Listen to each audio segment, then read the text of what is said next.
This event happened to me back in the summer of 1989 on a remote speck of land in Pawnee, Kansas, back when I was 30 years old.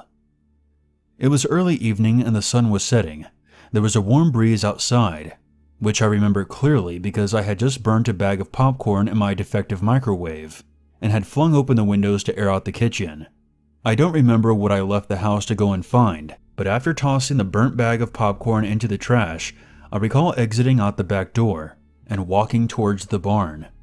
I remember hearing a noise off to my left in the field, like a faint cough, but I ignored it.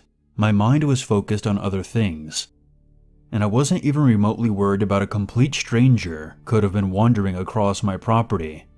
As it turns out, I should have been.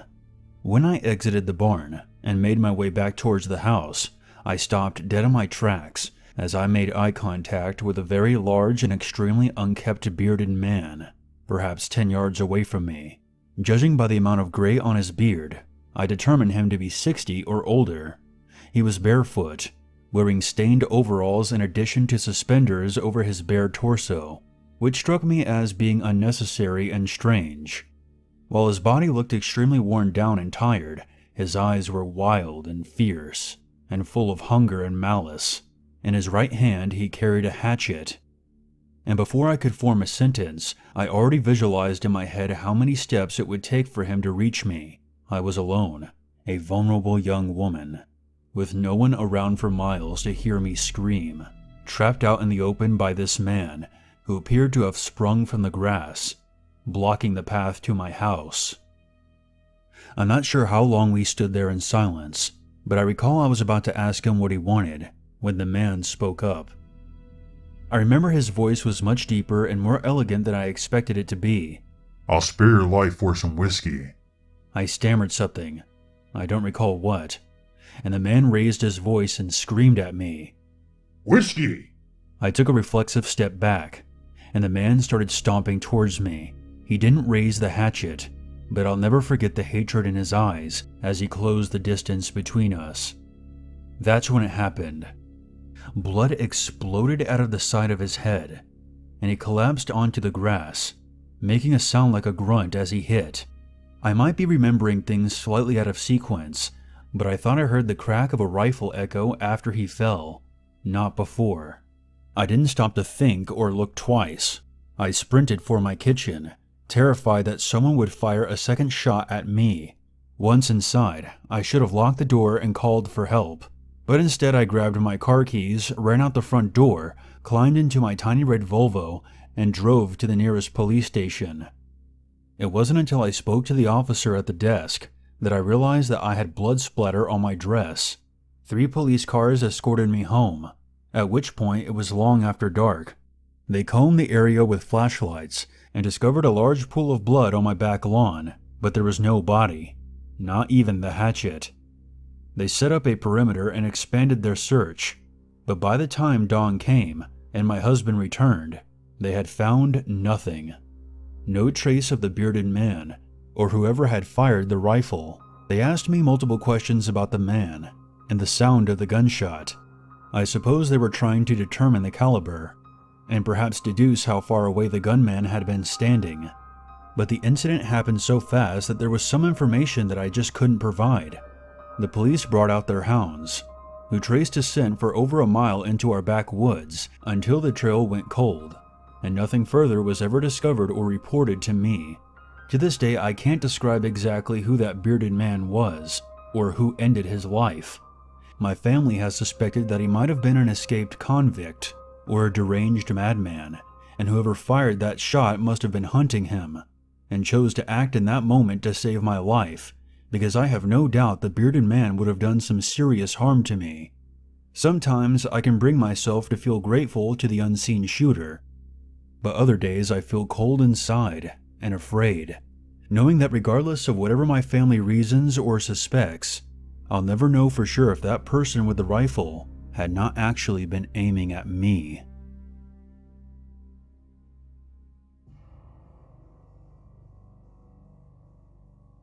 Last year, I took a road trip in my Nissan Altima from Prescott, Arizona to New Orleans. To make a long story short, my ex-girlfriend, who was a tattoo artist, was being sued by a guy that she had once inked over an injury that he had apparently sustained during the session. She had asked me to come as a witness on her behalf, as I had been there the night in question. The trip was scheduled to take me between 20 and 22 hours driving along Route 40 East. I popped in my headphones, tossed my bag in the front seat, and started driving before the newspapers had been delivered. It should be noted that the Altima was a two-door coupe, and the only access to the back seat was by folding the front two seats forward. Rarely did I ever have more than one person in the car, and I could hardly ever place anything in the back seat. Most of the time I forgot it was even there. The first part of my trip went smoothly. Traffic was light, the weather was fine, and my playlist was keeping me entertained. And yes, I know that it might seem a bit strange that I listen to my music through headphones while driving instead of using the radio, but that's just how I choose to relax. My first pit stop was in San Juan, New Mexico, where I refueled and grabbed a bite to eat. Afterwards, I got back in my car, popped my headphones back in, and continued on my way east. Upon returning to the car, I noticed a stale taste in the air, but I dismissed it as a lingering scent from the restaurant. I drove for maybe another hour, when I decided to pull over on the side of the road. I had to make a phone call and take a piss. By that point, I was in Texas, and on a long stretch of highway that was pretty much desert in every direction. I stepped out of the car, stretched my legs, and took a discreet leak behind a bush. And then I called my ex to make her aware of my progress, and then dropped a quick voicemail to my boss. Keep in mind this whole time I'm pacing along the side of the road, but ultimately I was facing my car. There was no one around. And even though every half minute or so another car would pass by, nobody stopped. Before I got back into my car, I put back in my earbuds. I closed the driver's side door and started up the car, fired up the AC, and was just shifting the car into drive when my passenger door slammed shut. My heart leapt into my throat, and I tore my earbuds out and looked over to my right. The front seat was pushed forward, and out of the corner of my eye, I noticed someone walking away from my car. I yelled, "What the fuck?" and spun around in my seat, immediately power locking my doors. The person walking away from my car was a short, disheveled man with thinning hair and a jean jacket with no shirt on underneath, maybe about 50 or so years old. I watched him in my rearview mirror, staggering around like he was drunk. He walked to the middle of the road where he stopped, bent over, and then vomited all over the pavement. That's when I noticed that he was wearing corduroy pants and blue Crocs. He wiped his mouth and turned to look at me. His mouth was kind of lopsided, and he was missing a few teeth. I heard him say something, but I could barely hear it from inside the car. I dialed 911 and gave the operator an estimate of where the guy was and that he tried to get into my car. I watched as the guy began walking off into the desert. Hanging off his belt on his back, I noticed one of those leather pouches retail employees keep utility knives in. I told the operator he had a knife and drove off. Whatever was going on, I didn't want to get involved and potentially get stabbed. I was so shaken up that I didn't stop again until I was running on fumes, playing in my head over and over again how that guy had gotten so close to my car without me noticing. Where did he even come from? The next time I stopped for gas was when it hit me. I didn't smoke, but there was an empty cigarette pack in my back seat. That's why the stale taste had been in the air. He had been lying in my back seat ever since I left San Juan, and I hadn't even noticed. When the door slammed, he hadn't been trying to get in. He had been getting out. I had been listening to my earbuds the entire time, and I hadn't heard or noticed anything. He could have stabbed me at any point, and I would have never seen it coming. I'm not sure if he was brain damaged or strung out drunk, but whatever he was, thank goodness he didn't decide to hurt me, and that he got out of my car, and I didn't end up transporting him all the way to my destination. I never found out what happened to him or what he wanted. I rarely tell this story to anyone. Most people find it hard to believe and assume that I'm just messing with them, and I wish I was. I haven't listened to my earbuds in the car since.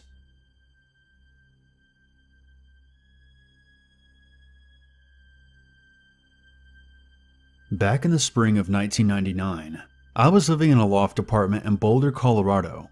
The ceiling above my kitchen table leaked whenever it rained, and the window unit air conditioner was louder than a freight train, but otherwise it was acceptable and cozy, with a great view of the Rocky Mountains. At the time, I was writing articles for a paper, and after I had finished working my shift at the hardware store, I would spend about 3 hours writing and editing my column before bed. Normally, I would get to sleep by 1 or 2 in the morning. Directly across the hall from me was a second loft apartment, which had been empty for a few years, before a middle-aged woman and her cats eventually moved in.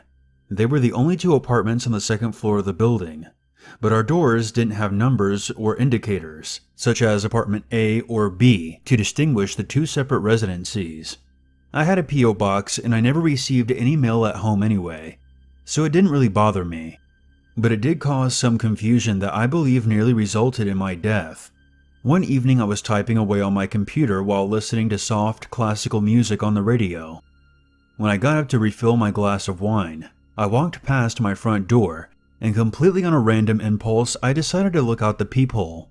I don't know what I expected to see. It was just after 1 in the morning after all, but sometimes you just need that peace of mind, which is exactly what I didn't get. Standing outside my neighbor's door, directly across from me, was a short, heavy-set bald man with gloves on his hands, but no shoes on. I remember spotting his gray socks against the dark wooden color of the floorboards. He wore a dark green windbreaker and jeans, and appeared to be testing the knob of my neighbor's door.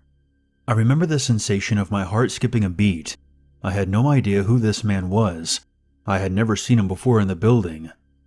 But it was his actions more than his appearance that made me uneasy. It was clear that he was trying to be very quiet. He had no key, but was cautiously turning the knob back and forth to see if it was unlocked. I stared at him suspiciously for perhaps 30 to 40 seconds, concentrating very hard on keeping quiet, aware that if he got the door open, I may have to run and find my phone to call 911. After another few moments, he released her knob and bent down to open a gym bag by his feet that I hadn't noticed before. I caught a side view of his face, and he looked older than I had initially expected. Suddenly noticing his face made me nervous for some reason, and I began to feel my palms starting to sweat. Realizing I still had my wine glass in my hand, I took a careful step away from the door and set my glass down on the table. I returned to the door, both hands carefully pressed against the wood, as if making to reinforce it. I peered out through the peephole again. My blood froze. The man was looking directly at my door, standing completely still, a look of suspicion in his dark eyes, and a crowbar clutched in his left hand. My heart began pounding so loud in my ears, I was convinced that the stranger could probably hear it. The kind of peephole the door had didn't really work only one way, like most of them do nowadays. It just kind of frosted outside of the glass to blur the view of whoever was inside. All the lights in my apartment were out except for my desk lamp. When I stepped away from the door, had he seen the lamp shining through the peephole? And when I stepped back, had he noticed the small pinprick of light vanish? I felt sweat begin to form on the back of my neck as the man took 2 steps forward and jiggled my knob, which was securely locked. I forced myself to stay put, worried that if he made to break in, even with my full weight on the door, I wouldn't be able to prevent him from getting in. The man jiggled the knob twice more, and I was terrified by the fact that we were so close together. Had the door not been there, he would have been able to feel my breath on his skin. I watched as the man again looked up at the peephole. I remember his blue eyes feeling cold, savage, and malicious. I just knew that he intended to cause me or my neighbor harm. That's when the unthinkable happened. He knocked softly 3 times on my door, and I heard him whisper, "Open it." There was no way he could have known for sure that I was there. I imagined he was trying to get a reaction in case someone was standing there, but I was legitimately too terrified to move or speak. In fact, I was barely breathing. It's clear to me that's what he was doing, because when I had been across the room at my computer, there was no way I would have heard that knock. It was a direct threat to whoever was close enough to hear it. The man stood there for maybe another 10 seconds, then he grabbed his bag and headed down the stairs, barely making any noise on the wood, thanks to him not having shoes on. I remember being too afraid to turn my back on the door, terrified that he was bluffing and that he would come back upstairs at any moment. I made myself count to 20 and then I took a deep breath, walked across the room to my desk, and picked up my Nokia cell phone and called the police. Whispering the entire time, I informed the operator that there was a suspicious man right outside my apartment door, but I had barely spoken for a full minute when she informed me that a squad car was already en route to that address. I happened to glance out the window, and I noticed the bald man was standing on the sidewalk beneath me. When he saw me peeking, he waved a hand up at me and then disappeared across the street into an alleyway. I nearly choked on my breath and told the operator exactly where the man had gone. When the police arrived an agonizing slow few minutes later, they searched the alleyway before coming up to interview me and my neighbor. She had called the police a few minutes before I had, because she had seen the shadows of feet coming from under her door in her dark apartment, thanks to the light in the hallway. She revealed that she was in the witness protection program, and before the morning came, she and her cats were taken away by 2 men in FBI jackets, and I never saw her again. I went to the station the following day and provided a description of the man to a sketch artist. To this day, I'm not positive the stranger was specifically looking for my neighbor, but if I had to guess, I would say it wasn't just a burglar looking to rob us.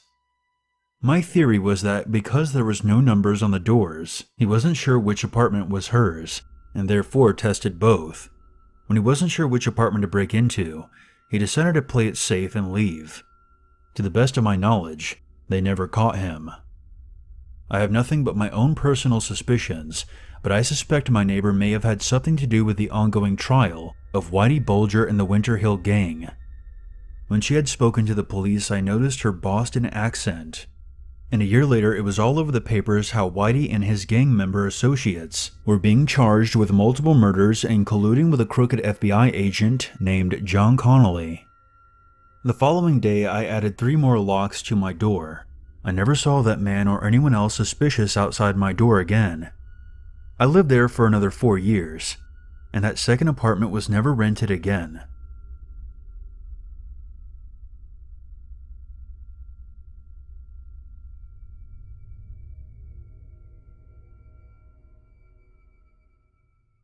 There's always a reason to be afraid.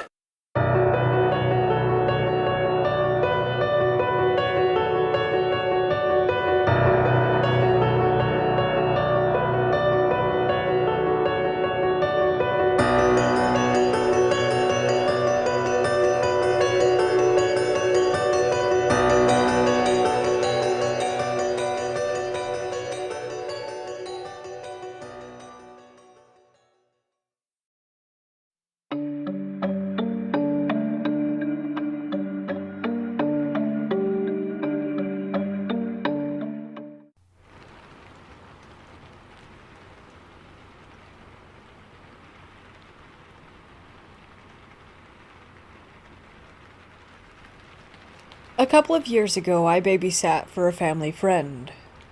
She and her husband lived with their 2 kids, a girl about 7, Kay, and a boy about 12, Jay.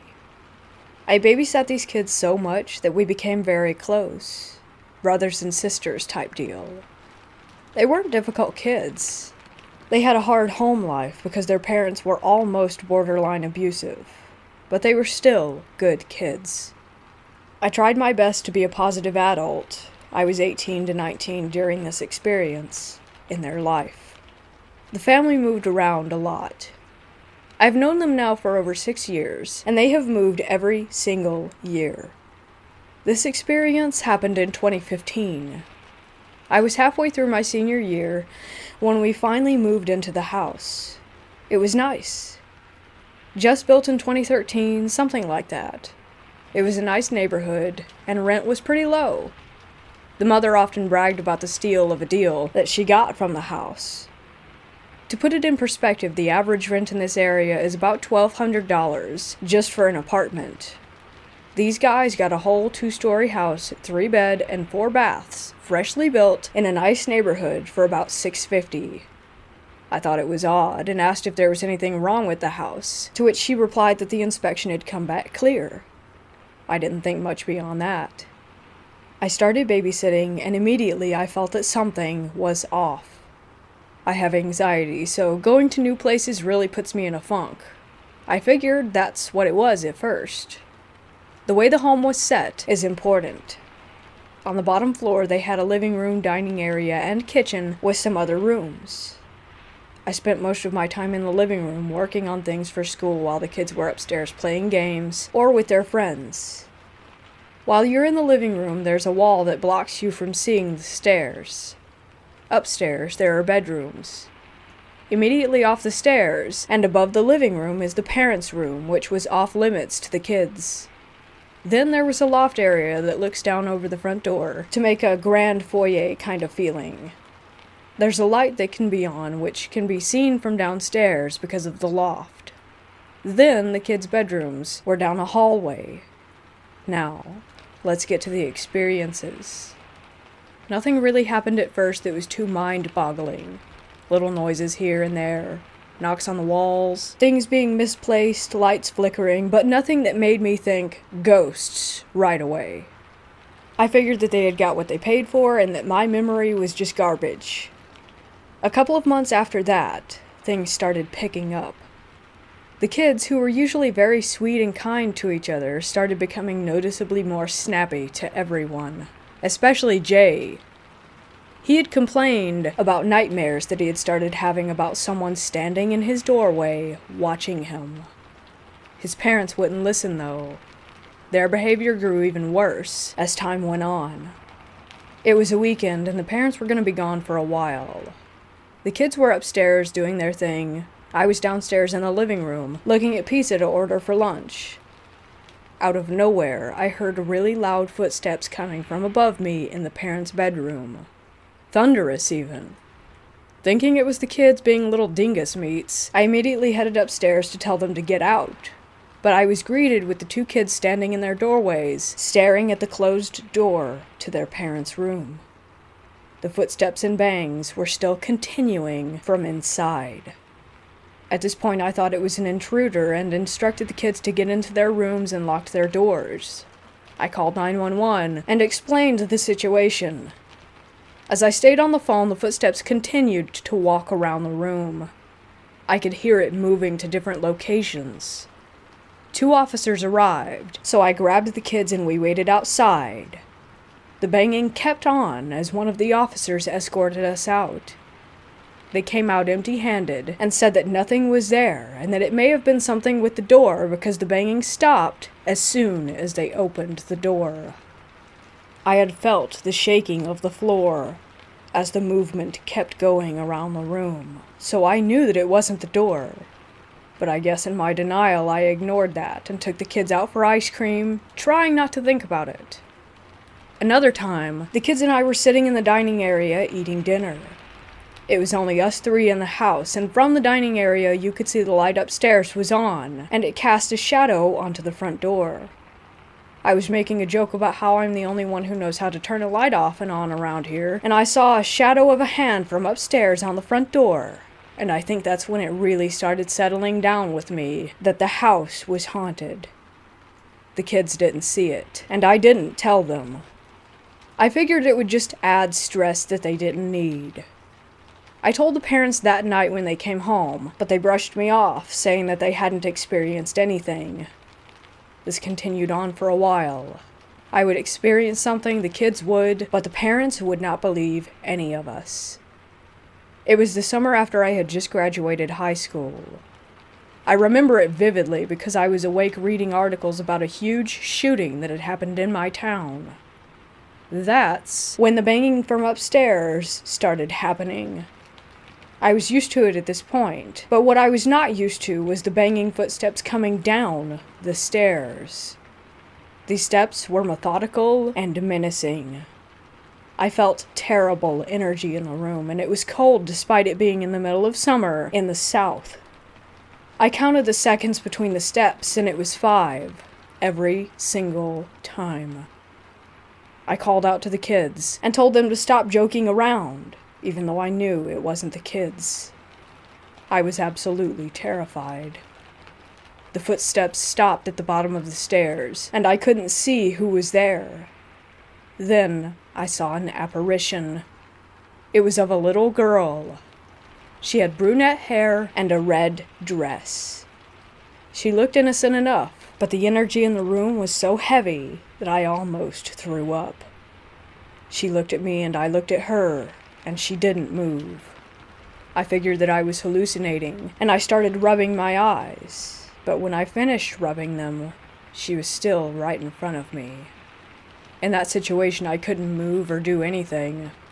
My mind just went into kid brain mode, and I hid beneath the blanket that I was using. I called the parents crying and told them to come back immediately. When they came, the energy in the room lightened, and I finally came out from under the blanket. She was gone. They asked what was wrong and what happened, and I told them it didn't really matter because they wouldn't believe me. I then informed them to find another babysitter because I would not be returning. I still wonder about the kids. I hope that they ended up okay. They moved out of that house at the end of the year, but I'm not sure if what I saw was attached to them or not. I'm still not sure what I saw. I still have nightmares about the girl, and it's a really frightening event for me.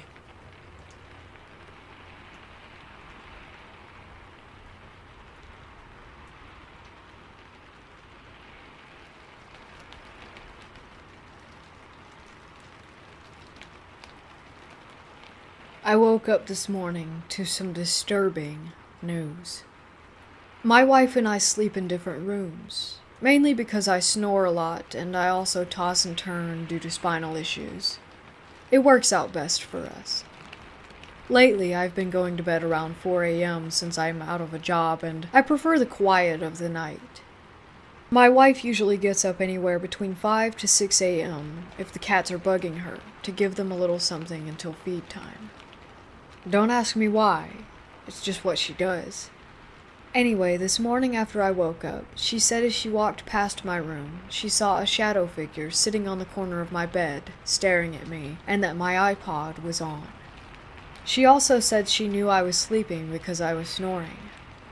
Now, I usually watch something on my iPad before going to sleep, but I also keep my door mostly closed so that the light from the iPad doesn't disturb her.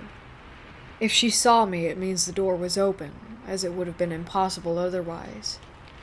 Now that part doesn't disturb me too much. We have 4 cats, and it's not out of the ordinary for them to push the door open. What I know 100% for a fact is that I had the door mostly closed, and the iPad was definitely in sleep mode. I always put my iPad in sleep mode, and then put my phone on the charger prior to going to sleep. My door creaks, so I would have heard it open if I were still up.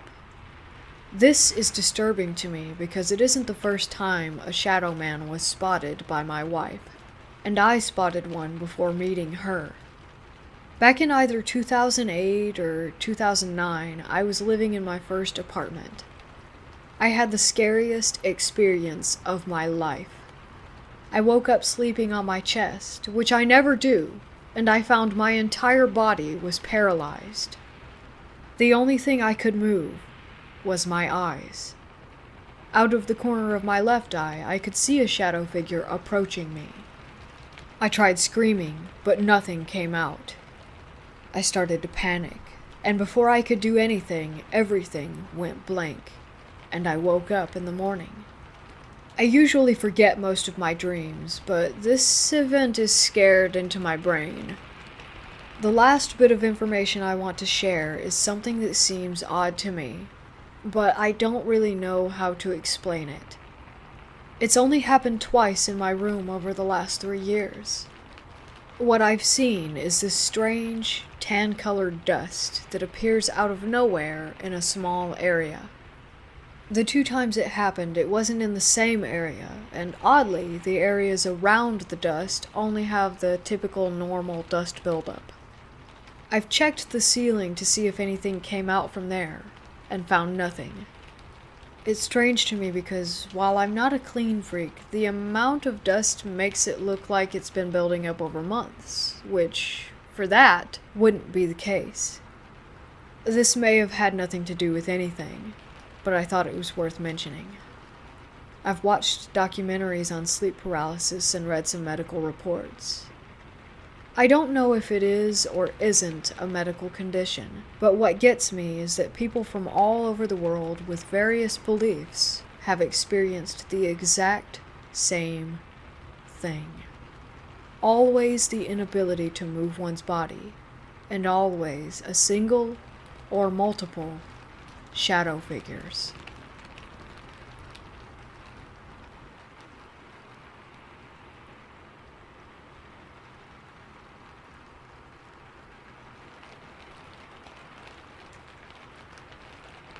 I'm a 14-year-old girl, but when I moved into this house, I had just turned 12. The house was fine, and was very quiet since before this I had lived with a ton of family, but now there were only 4 of us. We moved in the day after Thanksgiving, and it felt great to have my own room that I didn't have to share with any cousins or siblings, so I spent a lot of time up there basking in my newfound alone space. Let me emphasize this. When we moved in, I felt nothing. No presence, no spirits, nothing paranormal, nothing off. That is, until December rolled around. The first week of December is when I felt it for the first time, like I was being watched by something. Like when someone stares at you in public, and you have that instinct to look at them, that's how it felt. I always felt watched in my room, to the point that I hated being alone up there, and spent all my time in the living room or in my parents' or brother's room. The first week goes by, and I try to ignore the feeling. I chalked it up to me being paranoid because it was a new house, but still, the thoughts stayed in the back of my mind. Finally, I told someone who may have answers for me, my aunt. She's my mom's sister, and she has always believed in the paranormal for as long as I can remember. She got me into it for a while before I stopped believing. I believe again now, because this is the worst thing that's ever happened to me. She explained that it was probably a nice spirit watching over the house and, hopefully, me. I hoped that was the case, and in a way, it was. Over time, I would feel it any time I entered my room, and especially when I was trying to fall asleep. It creeped me out so much, and I just wished that it would go away. Then it went from watching me to making contact. One night I was home alone because my brother and parents were visiting Santa, and I didn't want to go that year because I felt sick. I was in the kitchen making hot chocolate when I felt breathing on the back of my neck. It was hot and made my hair stand up. I froze in fear and stood there until the microwave went off. When it began to beep, the breathing faded away as if whatever were there had just walked off. I made the hot chocolate and sat on the couch. I was so freaked out that I was just there staring at the TV in shock until my family got home. Worst part is that I could still feel something staring at me, and this time, it wasn't in my room. Finally, the week of Christmas came, and the excitement made me forget about the incident prior until it happened again. Me and my mom were hanging out in the kitchen when she turned around to answer a question that my brother had asked her. I felt the hot breathing on my neck, and this time it stayed there longer. I froze again, unsure of what to do. I panicked and got up and went over by my mom, who was very confused. After that, I felt the breathing constantly, even on Christmas while opening gifts. It lingered. I finally got fed up one day while sitting in my room. It became less scary and more annoying. I said something along the lines of, "Stop breathing on me," and it stopped completely, and I was shocked. I didn't think it would actually work. After that, I began to have the same dream, but slightly different, every single night. It would begin with me at some park that I've never seen in my life, and me and this boy sat on a bench together. We would begin to talk, and it was actually quite peaceful. We would just converse and stare around at the people walking by. He had brown hair and brown eyes, and was really tall compared to me. I'm about 5'4", and he was like 6 feet. The dream would end, and I would never remember anything we talked about, just that it was a good dream. Flash forward to right after Christmas break, a friend, let's call her Danielle, came over to spend the night. We both heavily believed in the paranormal, and she decided because of this whole watching and breathing thing that she would bring her Ouija board. I had always heard different things about them, but decided it was worth a try. We began talking to the thing that watched me, and the reason I knew this is because it always had this very specific energy. I knew it because, like I've said this whole time, he was up my butt. We first asked what his name was, and he replied, Nolan. I was pretty shocked that the board actually worked, and I was pretty mesmerized. I then asked if he was the boy that I talked to in my dreams, and again, he said yes. I was pretty happy that he was nice, because before, I was quite terrified that he was a demon that wanted to eat my bones, but was relieved when it was just a 15-year-old boy. He then said he doesn't like summer and prefers winter, which explains the only appearance being during winter months. Cut to next December, the watching and breathing had stopped during March through November until it began again, only this time, stronger. He began screwing with me. He would open cupboards that I had just closed, or move things that I put in specific areas, only to find them in strange places far from their original area. I always knew that this was Nolan, who I had begun to call Noel. Time went on and the dreams became more vivid, and I remembered the conversations that we had, and it was still nice. Nolan became a good friend, even though I couldn't see him. That December came and went, and now we cut to this year. This is where I wish that Nolan never existed. So because of financial issues and other problems, my dad's family had to move in, my grandparents, aunt, and cousin. And me and that cousin were never super close. I'll call him Connor. Connor was super annoying. He always made messes that he never cleaned up. He never did chores, never did or went to school, and would do stupid stuff for attention, yet he always got what he wanted. By now, I'm 14 and Connor is 12. December rolls around and I'm excited to talk to Nolan. Me and Danielle are still friends and do weekend Ouija sessions with him. So we're home alone, me, Connor, and Danielle, and we decide to introduce Connor to Nolan. So we set up the candles and everything and begin. Things are going smoothly, until Connor starts calling Nolan names. He was saying some pretty mean stuff too. Me and Danielle were trying to get him to stop, but nothing was working until Nolan got really, really mad. Doors began slamming open and shut. Cupboards were going nuts. Our TV was flickering channels, and the windows sounded like someone was beating on them. Finally, I looked into the doorway to the hall, where everyone's rooms were besides mine, and there was a tall figure standing there, not moving, as everything went haywire. I screamed and said goodbye, standing up. Danielle was yelling for Nolan to stop, and Connor had begun to cry. Finally, I screamed for him to stop, that he was scaring me, and the figure disappeared, and the cupboards shut along with the doors. The banging stopped, and I just sat on the floor sobbing. Danielle wasn't crying, but I was terrified and just stood there silently. Connor didn't say anything either, but continued staring at the floor with tears in his eyes. Finally, our parents got home, and me and Danielle went to my room while Connor went back to the basement where he stayed with my aunt and grandpa. Danielle had fallen asleep, but I couldn't, so I began talking out loud as I felt Nolan was in the room. I started saying how it wasn't okay that he had really scared me, and I felt the breathing on my neck. Finally, I fell asleep, and things were fine. I dreamt about him again, and all was normal. About a week after that, Connor wanted to talk to Nolan again.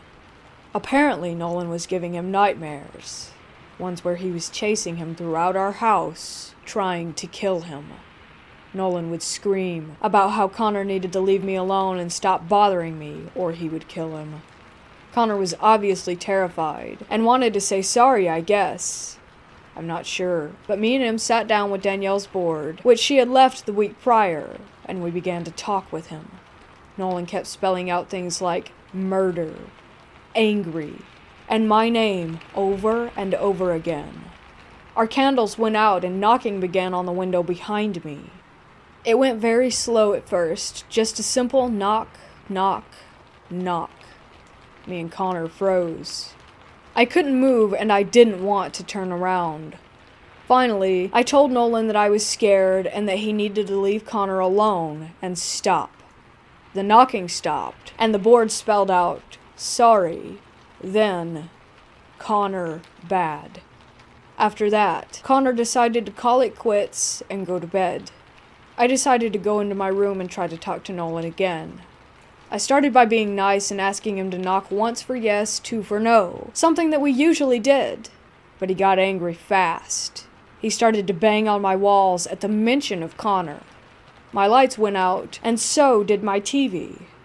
The banging was loud, and if I'm honest, it was terrifying. He was throwing my pillows and banging on my windows, like the night that Danielle was here. I was crying so hard that I could barely breathe and was hyperventilating and sobbing so hard that I could barely talk. Nolan stopped after I let out a strangled cry for him to leave me alone. After that, he stayed away, for a day at least. The next day I woke up, and the Ouija board sat in the middle of my room. I kicked it hard and walked downstairs. I was eating at the kitchen table talking to Connor about the night before. He said he had another dream about Nolan, except it wasn't a nightmare. It was exactly like mine in the park. They talked. I'm still confused about why Nolan would do this. I felt breathing on my neck while eating and basically told Nolan to screw off. I was still mad at him from last night. He did pretty quickly. I didn't feel him for a while, until last night, when Danielle came over for a sleepover and I decided to talk to Nolan. He obviously wanted to talk, so he sat up in my room, and he came through faster than I've ever seen.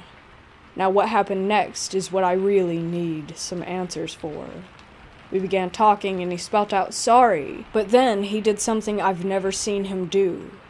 He spelt out love, and I honestly don't know what that means. He would emphasize it, and barely answer any questions after that.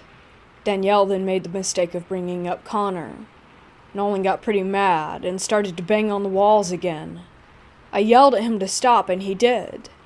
I didn't say anything after that. Today I called my aunt for advice. She said he may just be an overprotective spirit, but I'm not sure if that's the case here. I don't know if Nolan is bad or not. He isn't to me, but he is to Connor and sometimes even Danielle, but never to me. All I know is that I won't be talking to Nolan for a while, a really long while. And even now, while typing this out, I can feel his breath on the back of my neck.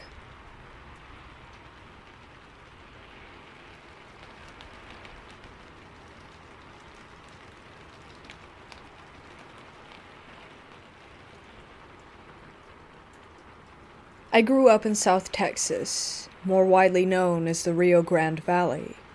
I'm the youngest of 3 kids, and we all lived with our mom and stepdad in a great big red brick house. It was quite a culture shock moving from the piney woods of East Texas all the way to the flat, desert-like land of the RGV. There were hardly any trees, mostly just palm trees and shrubs. We saw a cactus here and there, and the wildlife consisted mostly of jackrabbits, rattlesnakes, and armadillos.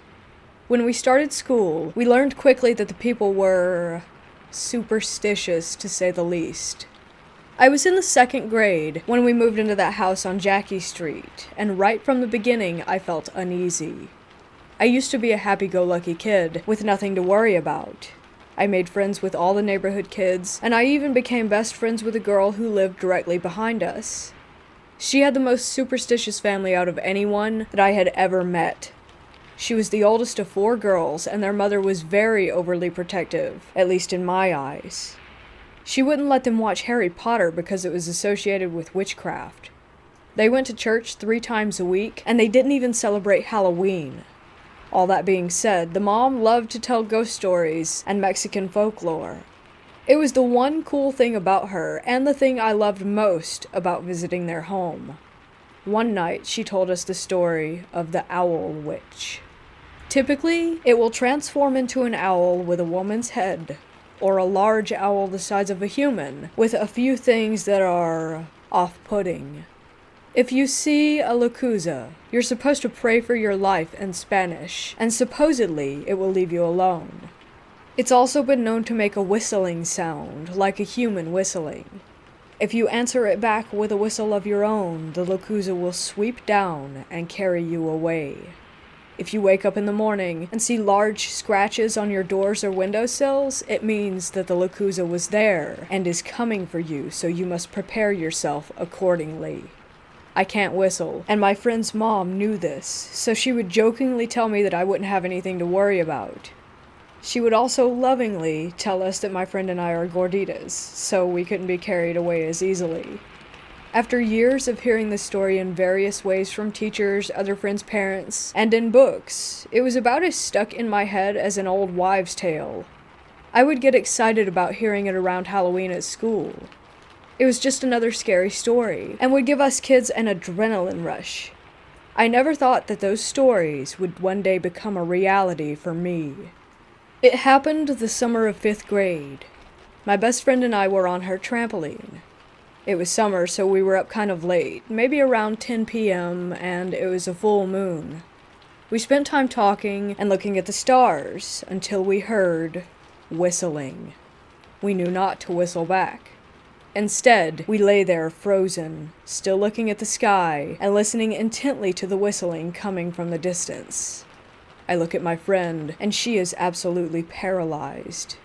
She's praying in Spanish and squeezing my hand as tightly as possible. A few minutes go by, and we hear more whistling, getting closer. My friend stops praying and says that we should head inside. I agree without hesitation, and we start inching toward the edge of the trampoline to escape. In that moment, I hear it, and I'll never forget the bone-rattling sound and the twisted image that scarred me for life. We felt the wind from its wings, and saw it just maybe 15 feet above our heads. A huge, snowy white owl, maybe 12 feet wide from wingtip to wingtip, floating right above us. Its eyes were jet black, and it looked mostly like an owl, but its feet were human. It had huge, human feet with long black talons that seemed to twitch as its cold, demonic eyes stared down at its prey. It locked eyes with me and let out a screech. My heart jumped into my throat, and I have never ran inside a house so quickly. We cried together while praying, as we heard it continue to flap around outside. We held on to each other with her rosary in our hands, and continued praying as loudly as we could. All of a sudden it was gone, onto its next victim.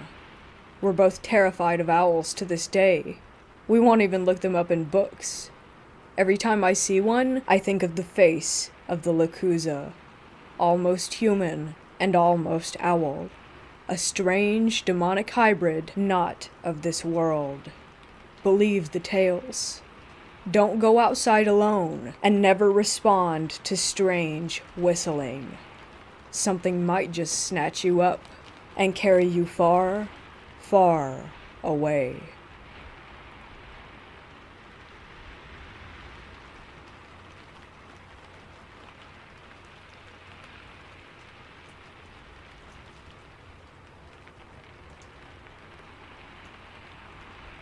When I was around 12 years old, my family and I moved into a semi-detached house just up the street from our previous home. The house wasn't very big, and the floor plans for our part of the house were completely different from our neighbors. Our neighbors were a lovely little family of 4. Husband is from England, wife from Norway, which is where I live. They also had a 3-year-old little girl and a 6-month-old baby boy. Now, I love children, always have, and at that time, I really wanted to start babysitting. It's quite common to start babysitting at age 12, and I was turning 13 a month later anyway, so I wanted to find some small job.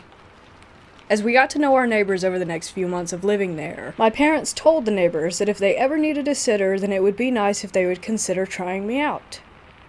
Seeing as it would be my first job as a babysitter, we thought it would be smart to start with my next-door neighbors, seeing as my parents would literally be on the other side of the wall just in case anything happened. Cut to a Friday night when my neighbors went to a party that was happening just down the street. I got there at around 8 p.m., and the parents told me that they would come home at around 2 to 3 a.m. Both kids were already sleeping, so they told me to just put on a movie and relax. These kids were the easiest to babysit ever. Once you put them to bed and they fell asleep, absolutely nothing would wake them up. They are some of the heaviest sleepers I've ever seen, so babysitting them was usually pretty uneventful. I was on the couch watching Avatar in the living room on the second floor. The kids had their own separate bedrooms that were just downstairs where the front door was. I could basically see their bedrooms from where I was sitting, as the place was quite small. Because of the hallway, I couldn't see the front door. Again, this house was very small, so as long as the TV wasn't on too loud, then I could hear everything that happened downstairs. At around midnight, I heard the front door unlock, and my neighbors walked in while talking. I heard them close the door, and I heard them start taking off their jackets and their shoes. I thought it was a bit weird that they hadn't called to let me know that they were coming home early, but I just assumed that it must have slipped their minds, so I went downstairs to greet them. I could hear them talking up until the point that I came around the corner to the hallway that led to the door. There was no one there. The talking fell silent the second that I turned the corner. The only sound was from the TV upstairs. My heart started beating so fast and my head was rushing. I ran to the bedrooms and checked the kids before I searched the rest of the house. I opened every door, checked every cabinet for anything that would explain what had just happened, but there was nothing there. The kids were still sound asleep. Eventually, I convinced myself that I was just imagining things. I checked the kids one last time and made certain that the doors were wide open so that I could see them from upstairs. I sat down to finish the movie whilst trying to process what had just taken place. But when I sat down, I noticed that the TV had been shut off, even though I had left it on. When I turned it back on, there was just snow on the screen. I couldn't for the life of me get it to work again. That's when the talking downstairs started up all over. Not only that, but the baby started screaming bloody murder. This baby never woke up from naps, and definitely wouldn't ever scream the way that it did that night. I have never in my life run down a staircase as fast as I did then. I rushed toward the baby's bedroom, only to find the door closed. I ripped it open, picked the baby up, and rushed to pick up his sister. I took them both upstairs and held those kids for almost 3 hours before the parents came back home. The talking and sounds downstairs came and went as I had the kids with me on the couch. I held them as close to me as I could and tried my best to help them stay asleep. As the parents came home, I was too scared to walk downstairs to greet them. I couldn't be sure if it was even actually them or not until they walked up the stairs where they found me clutching their children. Obviously, they noticed that I was upset and asked me what had happened. I honestly felt like I had lost my mind at that point, but I told them the story anyway. After I was finished, they told me that it wasn't the first time anything like that had happened there. Apparently, they heard voices all the time at night. I was kind of mortified that they didn't think to warn me before, but they said that they were sorry that this had happened to me, and the mom walked me home to my house. I slept with the lights on for almost a month after that. Believe it or not, I did go back and babysit those kids again.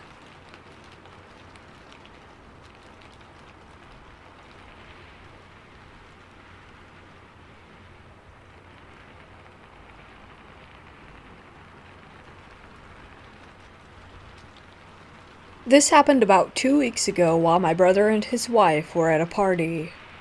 My own wife and I get called to babysit my nephews and nieces for these sorts of moments by all of my siblings. In this instance, when we were asked to babysit my 5-year-old nephew, his 3-year-old sister, and his 6-month-old brother, we happily obliged. They live in a newish 10-year-old house, and the only significant location near it is an important cultural site for the local Cree peoples about 10 kilometers away. The hard work was done for us, as the 5- and 3-year-old were asleep upstairs before we arrived. The baby was not fussy but would not sleep, so we were hanging out with him on the main floor. As the night dragged on, around 10:30 I heard a baby crying upstairs. Thinking the 3-year-old must have woken, I left the happy baby with my wife and went to check on our niece. My wife heard the crying as well and asked me to go check. On my way up the flights of stairs, I definitely heard crying from that floor, and I pushed my head into the kids' room to listen. The crying was still going on, but both kids were sound asleep. The sound was coming from across the hall, the nursery, so being quite confused, I moved toward that room. The crying ceased about midway between the door and the crib. Seeing the room was empty, I immediately began trying to explain it to myself. I picked up the baby monitor unit in the room to make sure that it wasn't picking up an errant signal from another house. It was not on, and didn't have a speaker anyways. There were no toys that made that noise around, and no TVs or devices that might play those noises in the room. I stuck around to listen a while longer, but nothing came of it. My wife was baffled and a little spooked, as she had clearly heard the crying as well. Nothing happened the rest of that night, and my nephew is still just the same wonderful kid that he has always been, so I guess no harm, no foul, spooky ghost. My brother and his wife went white when I told them about it at Christmas, but to my knowledge, it is the only thing like that that has ever happened in their house. His house has no history and had also been smudged, so no advice is necessary from anyone. I just thought y'all might appreciate a wholesome, unexplained experience.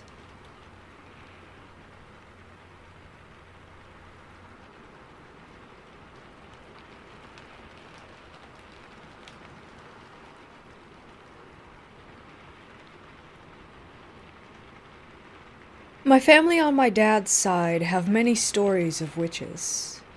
I don't know if this will sound real to you, but my family has always told these stories. My uncles, dad, and grandpa all have a story related to a witch encounter. Some of my aunts as well, and grandma.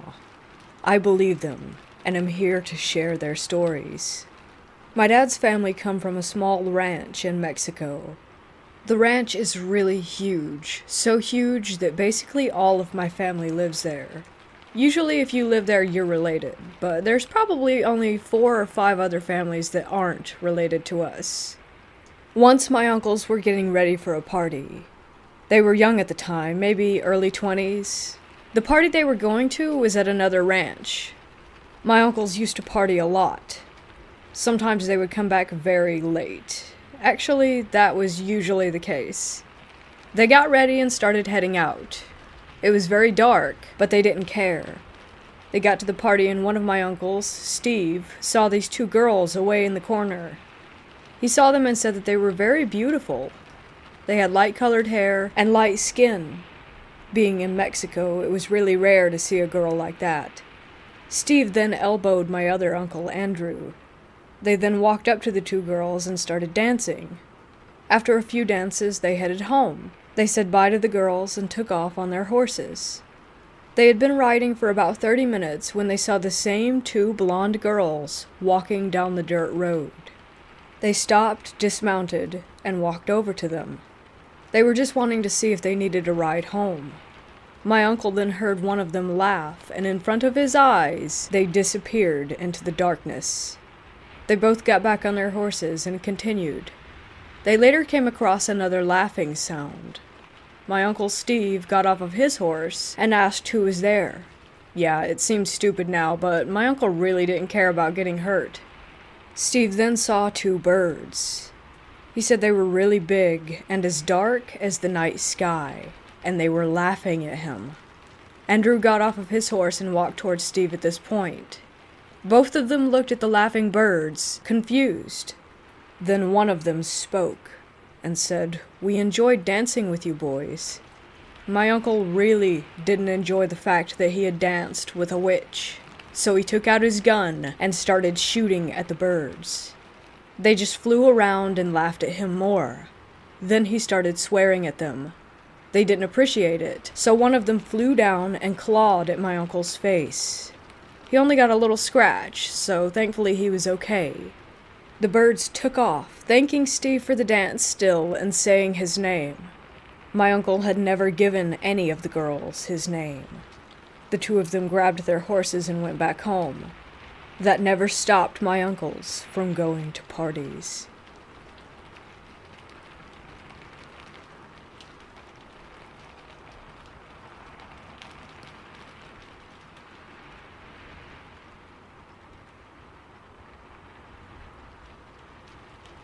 I was raised to understand and live in harmony with the paranormal.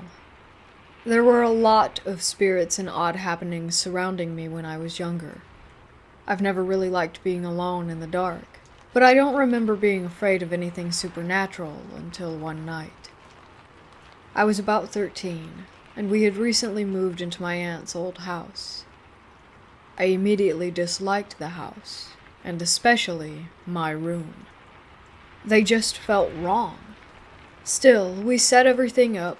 We put my 4-poster bed against the wall in such a way that my headboard was in a corner, and my footboard sat right against the light switch.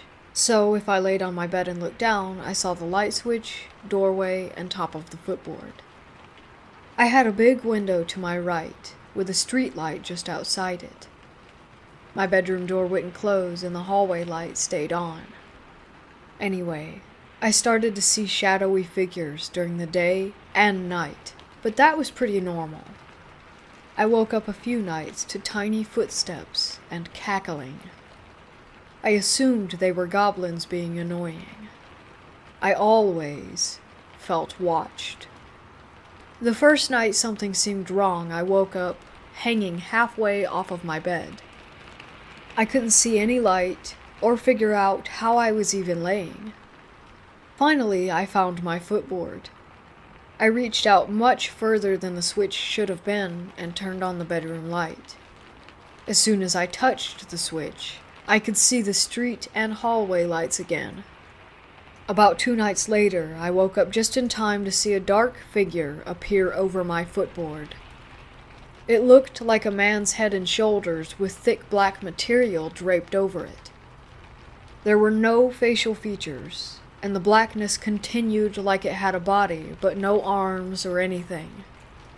When I think back, it reminds me of the Dementors from Harry Potter, but it slithered up over my footboard. I could feel the weight, and I could move, but it seemed like a bad idea. So I closed my eyes. I felt the weight continue up to my chest, pause, and disappear. I opened my eyes, and it was gone. I felt strangely better in the house after that, and I haven't seen it since. It was still one of the most terrifying experiences I've ever had.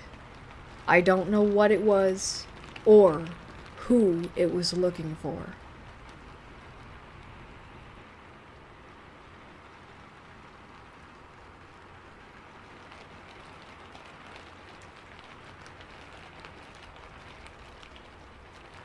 I was around 12 when I had gotten a babysitting job with a family across town.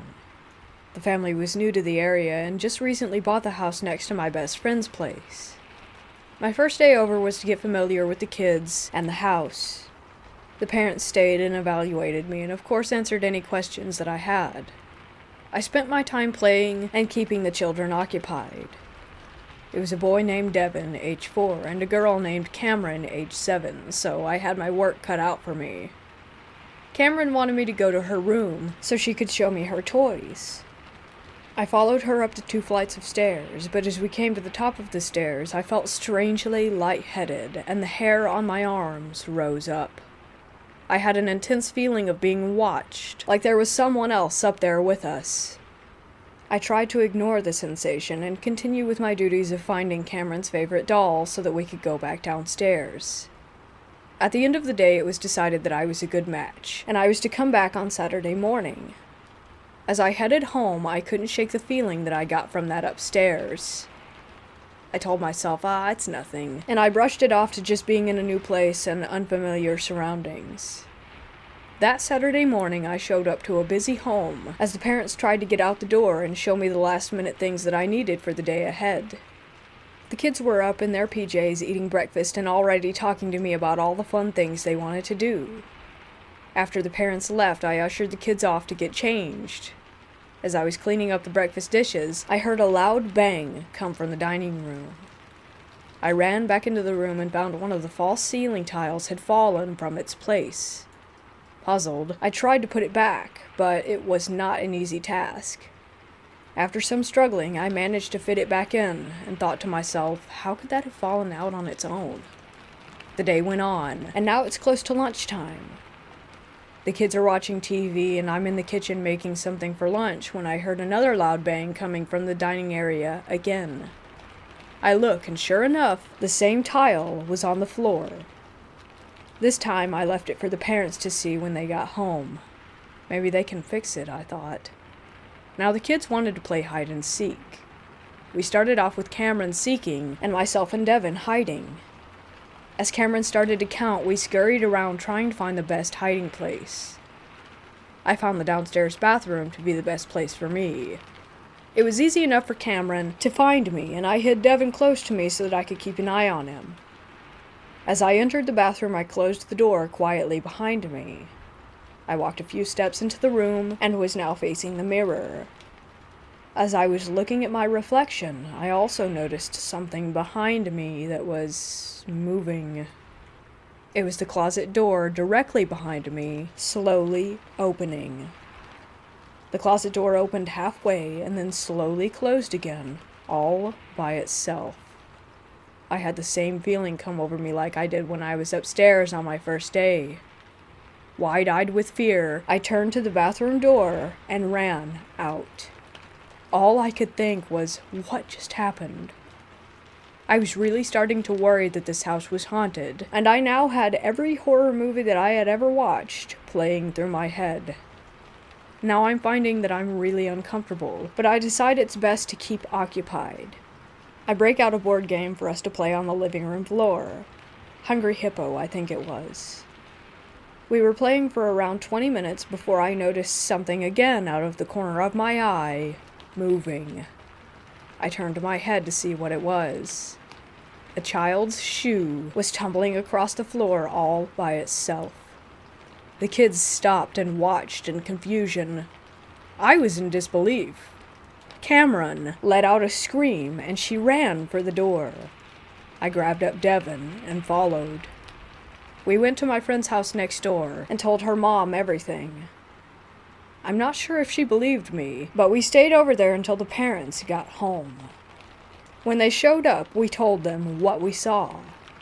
I don't think they believed me either.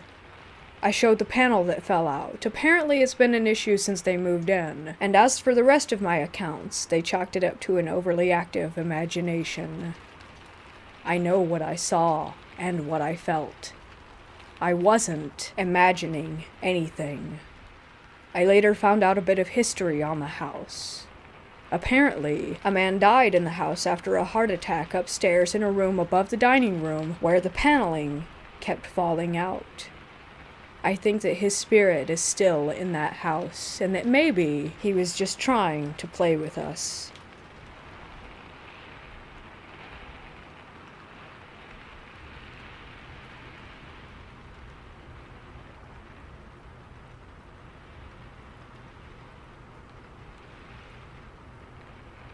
Last night I was turning off all of the lights and getting ready for bed. I just had my flashlight from my phone to do some tidying up in the kitchen. I turn it off and go walk into the bedroom. Across from the kitchen, in the living room, there is a shadow. This was something that was different from the usual, as it clearly caught my attention. It was something that looked like a long shape peering in from the upper right side of the window, as if it was a long neck or just some weird shape, definitely abnormal. I was genuinely afraid, and kept turning the lights on and off to see when I could see it. It was only when it was completely black inside, and the street light and neighbor's porch lights were slightly illuminating the window. I tried to look out, but could only see myself in the blinds, and it really freaked me out. So I left the lamp by the window on, and after debating, I told myself not to wake my partner up because realistically it's nothing, and what could it be? I mean, we're on the second floor. It seemed really close to the window, and it wasn't moving. I'm not one to believe in paranormal activities.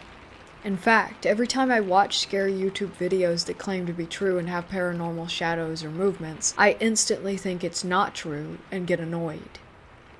Walking tonight with my partner, I remembered the situation from last night. I saw nothing on the outside that would show through the window and create the shape that I saw. I quickly went inside with him to see what I could see from the inside with all the lights out again. I was expecting to see it there, and that it was something that I just never noticed before. But it was gone. The window looks completely normal, and the lights outside are the same as they always are. I'll never know what it was, and next time I will definitely be waking up my partner if I see it.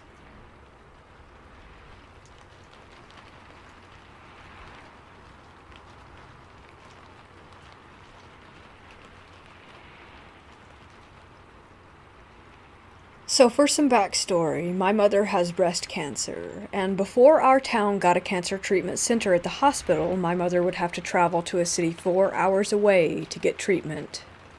At times, this would be 3 days. She would leave, get treated, and then come back on the 3rd day. At this time, my brother was in his early teens and was going through that rebellious stage of his life. So guess who gets called to look after him when my mother does her treatments? Day 1. My mother leaves early, about 6 in the morning, and tells me that she would send me a text message once she gets to her hotel. I came around yesterday so that my mother could leave early and told her to have a safe trip. Eventually, my brother wakes up to get ready for school. This is on a Friday. I give him his lunch, and he's off. I spend my day just sitting around my mother's house, giving her cat some attention, giving the dog some food, watching TV. The basics, really. Sure enough, my brother returns back from school and we do the typical brother things. Night comes, he goes to bed, and I stay up for a little while watching TV. About 10, I turn it off and make my way to the spare room where I was staying while Mom was away. I get underneath the blanket and close my eyes. As I could feel myself on the verge of sleep, I hear it. Thud, thud, thud, thud. It was the sound of footsteps, as though someone was quickly moving back and forth through the living room. My eyes shot open, and my thoughts quickly went to burglar. Someone was in my mother's house, moving around, trying to find something to steal. But as I listen, I noticed something else. I would hear it, then a pause, and then again, like someone was running back and forth, only stopping for a moment just to do it all over. The sound was too light for a grown person, but sounded more like that of a child. I sighed, believing this to be my brother. My mom had told me before she left about how my brother would sneak out of his room to grab his phone or Game Boy and play it when he was meant to be sleeping. Thinking this was the case, I get out of bed and make my way into the living room. As I did, the noise stopped. I continued on up to my brother's room. I opened the door and peeked in. He looked like he was sleeping, but looks can be deceiving. I returned to the living room and I decided to pretend to have fallen asleep on the couch so that I could catch my brother in action. Somehow I actually did fall asleep. I awoke to something brushing my nose. Turns out it was the dog. I look around to see the slightest of light coming in the windows. If I had to guess, it was maybe 2 or 3 in the morning. Tired, I get up and make my way back to bed. Once again, as I felt myself about to drift off, the noises started up again. In my tired state, I just concluded that it must be possums in the roof, and went back to sleep. Day 2. It was Saturday, so I let my brother sleep in. The lazy butthole didn't get up until 11. It went well. We hung out, had lunch, played some games, nothing really major. Well, not until that night. Once again, I stayed up while my brother went to bed, and again, around 10, I turned the TV off, and went to go to sleep.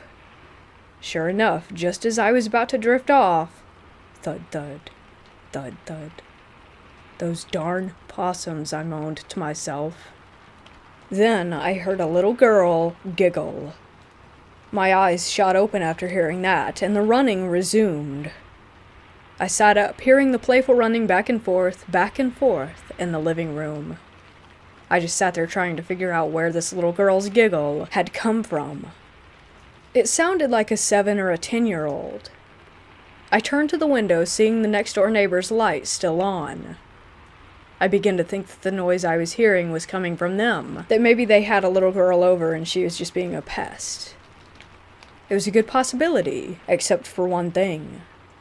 The couple who lived there were old and didn't have any grandkids. I heard that giggle again, much clearer now, like it was just in the living room, which was just outside my door. Needless to say, I didn't sleep well that night. Day 3. That morning I was uneasy, but was glad that my mother was returning.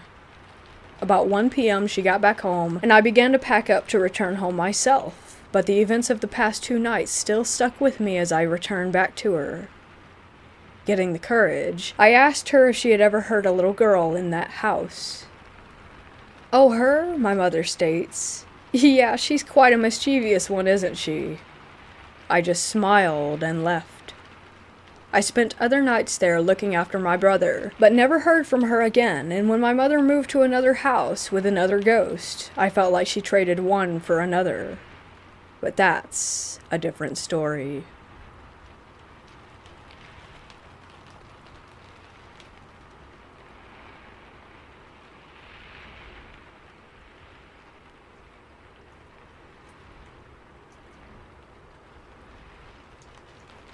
I live in Eastern Europe. Well, more specifically in Romania. You may have heard stories about those gypsies and witches that live in my country. Most of them are just pretending to be something that they're not. This is the story of a real witch. My grandmother used to live in the same village with a witch. I don't know if the witch was a gypsy or Romanian, but it doesn't really matter. She lived for so many years that no one actually knew her age.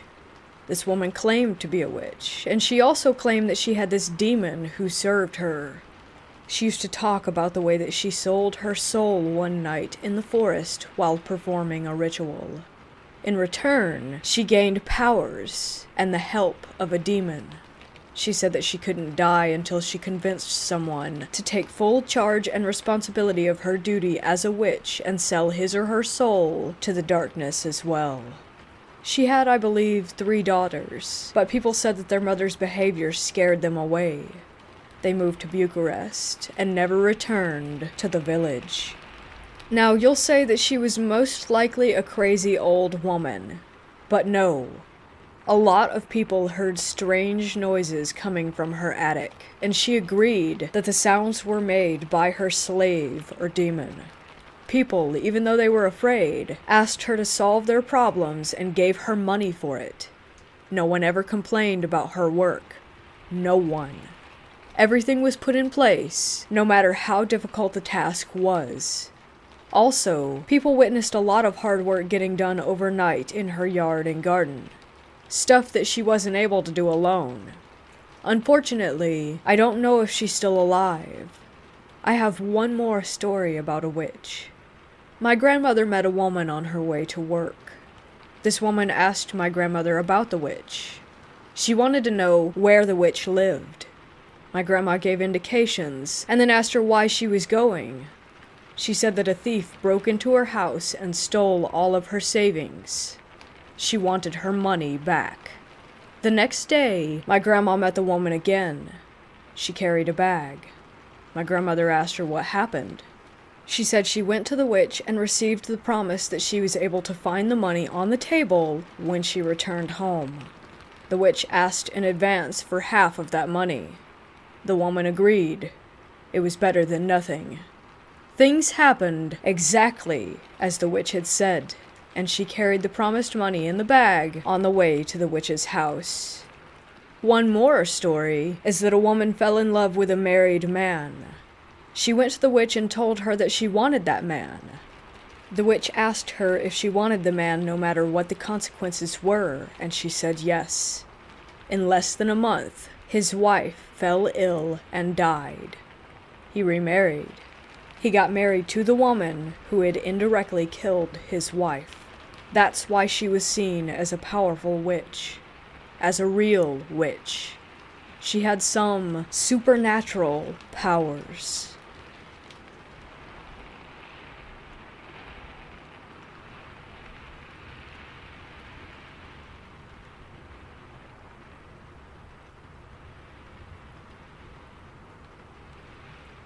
When I was around 12, maybe 13 years old, I'm 24 now, I was staying at my dad's house for the weekend.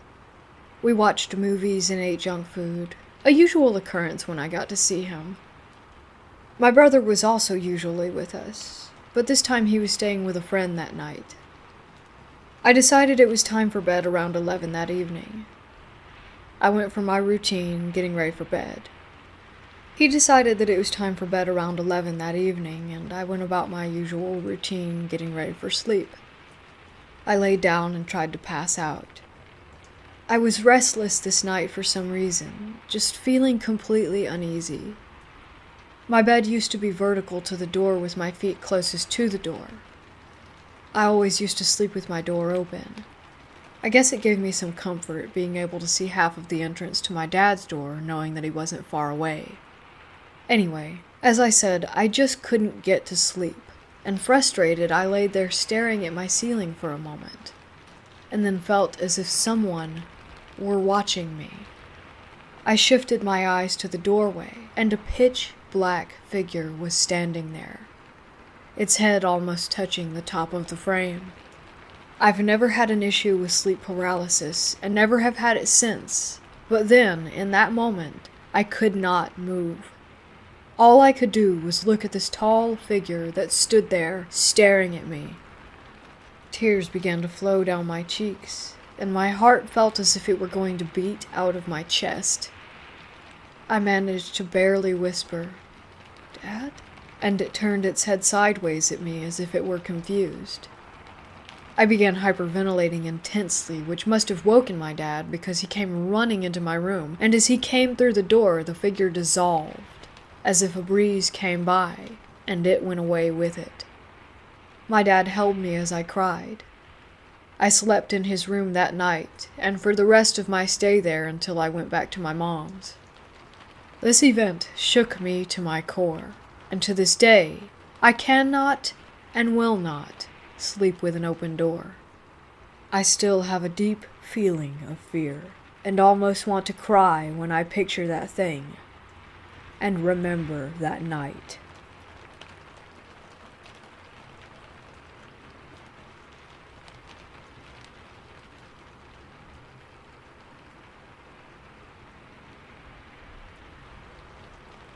I work in an Alzheimer's unit.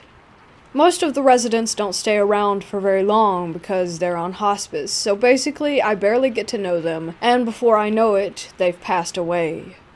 One resident we had did not have dementia, but schizophrenia. Her sister stuck her in there as more of a convenience for herself rather than considering her sister's mental health. The resident was extremely bright, and remembered silly things that even I couldn't recall that had happened. Once COVID hit, she decided life wasn't worth living, and that she would never get better. She starved herself to death. It was heartbreaking, and she suffered many delusions and manic episodes during her last days. Nothing out of the ordinary had happened the month following her passing, until the fire alarm went off out of nowhere during lunch. My coworker and I immediately went to guard the outside doors since they would unlock automatically once the fire alarm was triggered. We assumed it was another drill and were annoyed that it had happened at such a busy time of the day. On my way to the back door, I popped my head into each room just to make sure that everything was clear. When I came to that empty room, the minute that I opened the door, it was frigid. I assumed that it was normal since the room was empty and thought nothing more of it. I stood by the back door and waited for the alarm to stop. My boss came back with a concerned look on his face and told me that the alarm system said that it was coming from the room where that resident had just recently passed. I explained to him that that would be impossible because I had just checked and there was no sign of a fire. The alarm continued to go haywire for another 30 minutes, even when shut off. It was extremely bizarre. Afterward, I had asked out loud if it was our resident who had just passed, and it felt like a warm bucket of water was dumped over my head, and I couldn't resist the urge to cry. The kind of crying and sobbing that hurts your entire body.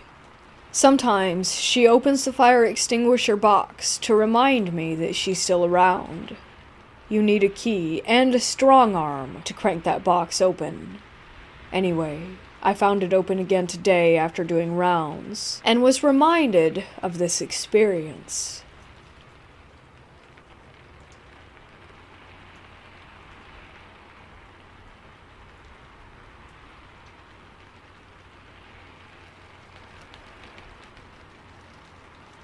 I was babysitting one night for a family friend about 4 years ago. I had put the kids to bed and crashed on the couch while waiting for my mom and the friend to get back from a night out. Randomly, I woke up and just remember being very confused about why I was even awake. That was, until I heard the front door close. A key thing to note here is the fact that the only sound was the door closing. There was no sound of it being locked, and this lock was very loud. I assumed it was my mom and her friend coming back, so I sat up, preparing to leave. However, I quickly noticed the lack of their voices. They are never quiet after a night out, especially because the friend always has some drinks. And I also noticed that there was only one set of footsteps. For a moment, I considered the possibility of it being the friend's husband coming home to grab something. He is a firefighter and was at the station for one of his 24-hour shifts. I could hear the person walking around the front room and then going to the table in there and shuffling through papers as if frantically searching for something. The more I listened, though, the more it just didn't feel right. I pretty quickly dropped the idea of it being the husband and jumped to the idea that it was an intruder. Being around 15 at the time, I was in no way brave enough to confront any intruder that broke into the house. I barely managed to scoot along a wall leading to the front room before becoming completely paralyzed by fear. I ended up promising myself that I would keep my presence hidden until the person walked upstairs to the kids or back toward me. I could hear them pacing around a lot, papers and items being shuffled through. Eventually, I heard the footsteps start to come down the hall before turning into the bathroom, which was before they could reach me or the stairs. Only seconds after the footsteps walked into the bathroom, I heard the front door unlock. This ties back to the beginning because it really stuck out that the door was never locked, and I can remember every single sound from the second that I woke up. Immediately, I heard my mom and the friend talking loudly, and part of me was relieved, while the other part of me was prepared to hear them screaming upon finding an intruder in the bathroom that was too small to hide in. Shockingly, they just walked straight past it, and my mom told me to get my stuff so that we could go home. I was still listening the entire time, and the bathroom door never closed and no further footsteps were heard. As I finally walked down the hall to the door, I scanned the bathroom. The door was wide open, the window was shut and too small to fit anyone but kids through, and there was nobody crouched in the darkness. There was absolutely nothing off about the house. No windows open in any of the first floor, and nobody left between my mom coming back and us leaving. Nothing. I'm a skeptic. I like to think that this may have been an intruder, but I cannot think of any logical way that they could have hid in the short minute that it took for me to walk by, nor did they have an escape route. The friend never found an intruder or noticed any missing items. Nothing makes sense. All I know is that night is vividly ingrained in my mind, too vividly to be a dream, and I still get that feeling of something not being right when I think about it.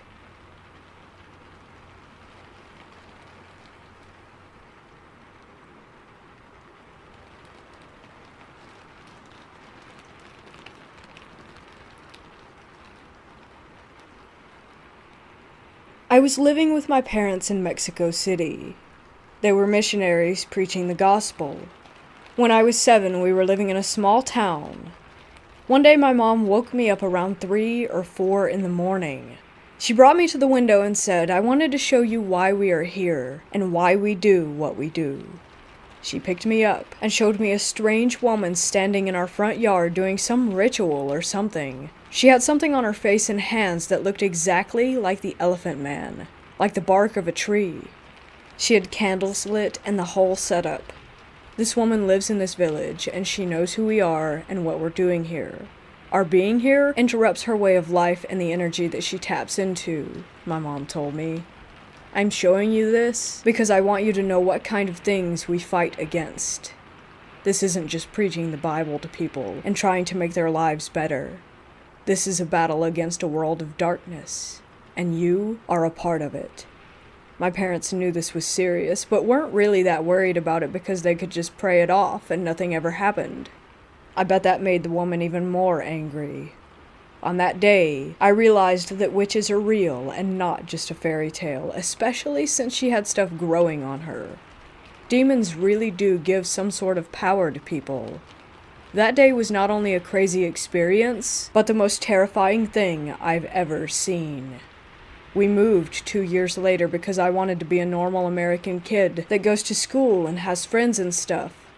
A few years after we left, a family that we knew and had worked with died from a truck driver not seeing them on a cliff. I can't help but wonder if that was just a freak accident or something more. The whole thing creeps me out.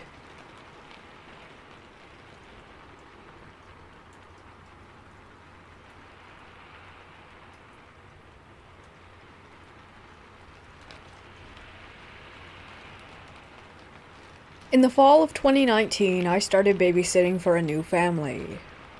They live in a house built in the 1920s. I've always believed in angels and demons, not necessarily just ghosts.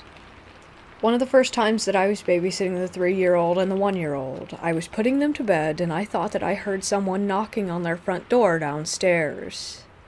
I looked out the window to see if the parents were home, but there was no one there. I decided to just ignore it. Another time, again, I was putting them to bed, and I heard what sounded like a man and a woman having a conversation in the kitchen. Again, I looked to see if the parents had just gotten home. They hadn't. Another time, I was watching them during the day when the mom was out of town and the dad was at work. I expected him home around 3:30. The girls were napping upstairs, and I heard the kitchen door open and footsteps. I was surprised the dad was back so early. As I turned the corner to go and greet him in the kitchen, I saw what I thought was him, black suit and all, walk past the door frame. I entered the kitchen and started to say, "Didn't expect you back so early," but there was no one there. The last time I ever babysat them, I was playing in the backyard with the girls. Let me remind you that the oldest one is 3. She is constantly scared to be alone or in the dark, which I thought was strange because usually at such a young age, kids haven't had any experiences to make them this frightened. She said to me that day, "I saw a Slender Man in my bathroom mirror, and he waved back at me." I was terrified. I asked her to repeat what she had just said multiple times. Slender Man. She is 3. There's no reason for her to already know what that means. At that moment, I realized that I had always closed her bathroom door just because it felt creepy. And when I would come back to the room later, the door was always opened. I've never babysat for them again.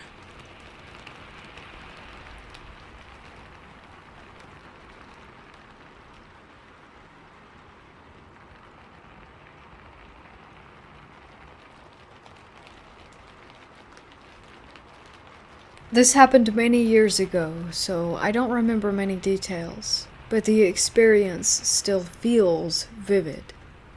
It is important to be mentioned that the bedroom where I was has a view to the backyard and the kitchen. So, my story took place at my previous home when I was 10.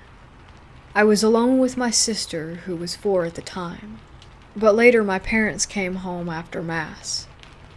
The TV was on and showing a comedy program, but I wasn't very interested. After some time, I noticed what I thought was a person in the corner of my eye, but at a second glance, I realized it wasn't exactly a person. It was a child with curly hair. The silhouette resembled that, and my reaction was nothing but freak out. I was losing my mind, thinking about going to find out what it was or call someone. My sister was sleeping, so she didn't know about it until I told my parents. After some minutes, I managed to calm myself down and wait in that room until my parents came home. Nobody believed me at that moment. During those years, we didn't have any cameras or smartphones. Some years later, I found out about shadow people, and my experience fits with the stories told. I don't know what to think about that, but always remember that day, even after I moved out.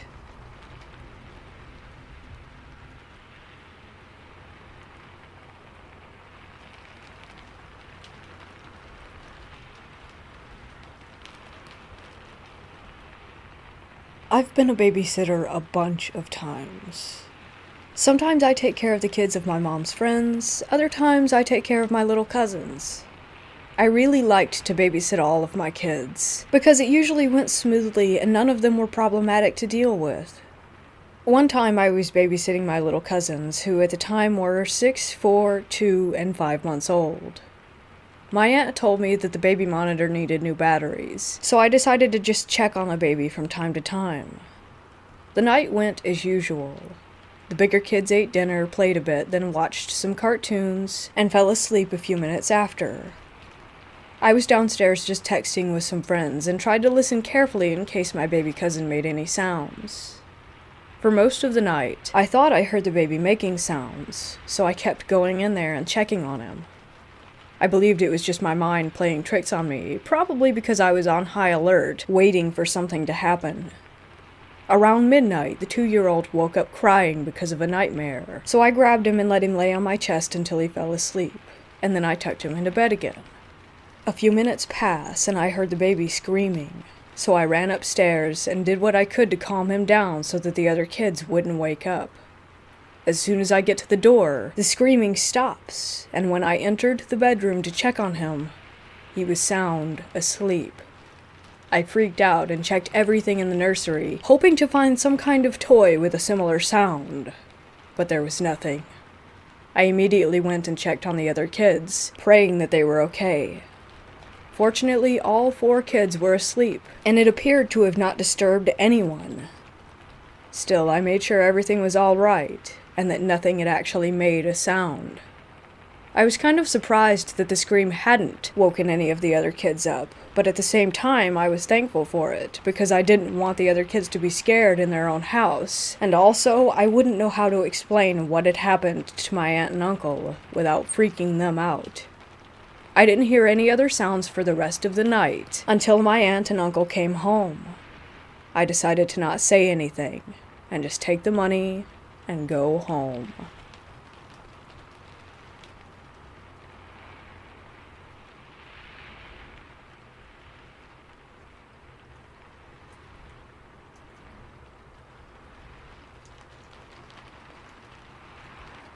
I am right now sitting on my front porch, smoking a cigarette. I cannot bring myself to go back inside my house. There is someone in there. Just over 2 months ago, I moved into a new house after losing nearly everything to COVID. I won't go into details or draw this out. Typing this out makes my eyes well, and every hair on my body stands straight up, but damn it, I saw a human-shaped shadow in my walk-in closet. Am I going crazy? Maybe, but I know that I am not at the same time. This is what happened. I was laying on my bed browsing Reddit, and from the corner of my eye, I caught movement coming from my closet. Within literal milliseconds, I turn and see someone standing inside of it, looking right at me.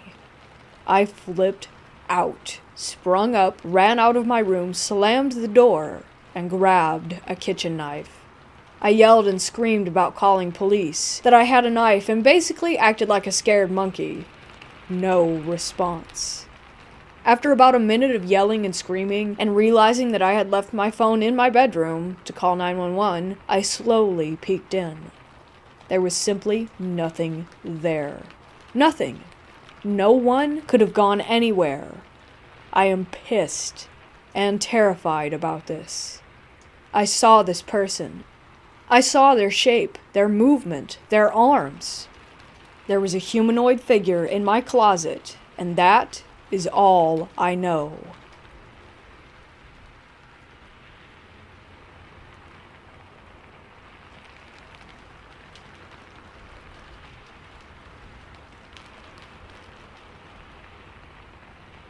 I had a strange babysitting experience the other night.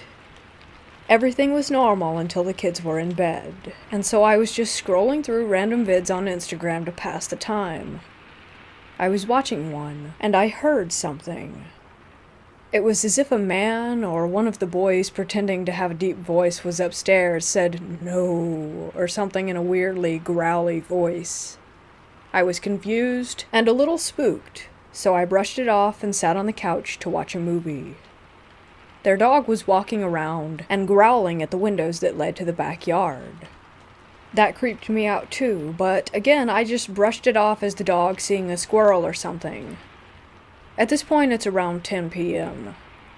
He then was laying on my lap and started growling and barking toward the kitchen.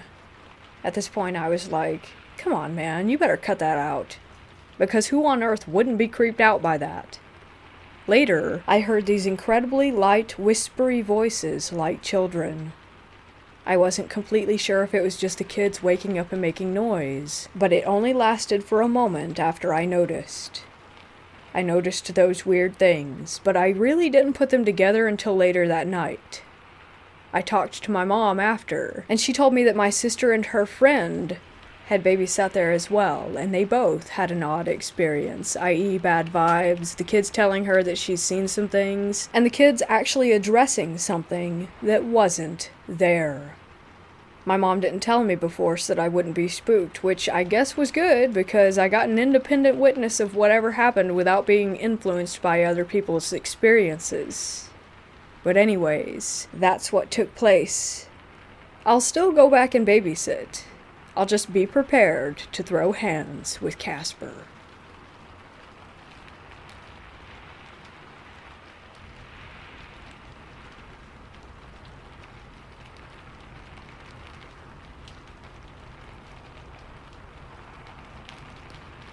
Earlier today, I think I might have seen something, but I don't know. This happened a few hours ago while I was outside mowing my lawn. Quick layout of my yard. When you walk down my driveway toward the street, if you look to the left, you'll see a dead end, and if you look to the right, you'll see a big tree that you couldn't see through. This is relevant. Now, on to what happened.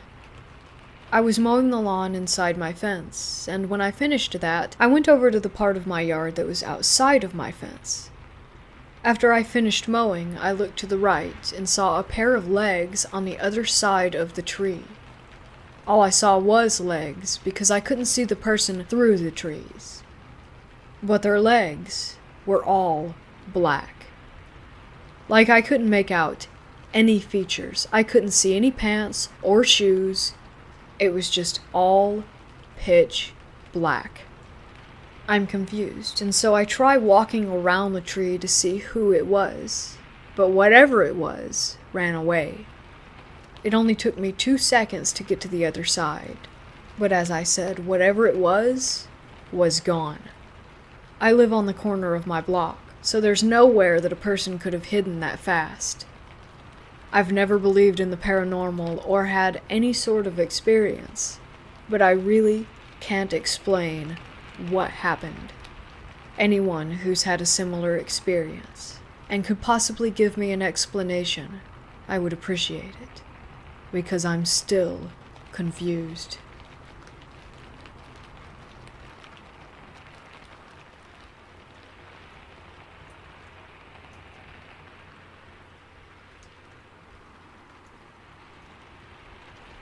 This happened 30 years ago when I was about 13, 14 years old, and me and an older friend were babysitting for a 6-year-old girl and her younger brother.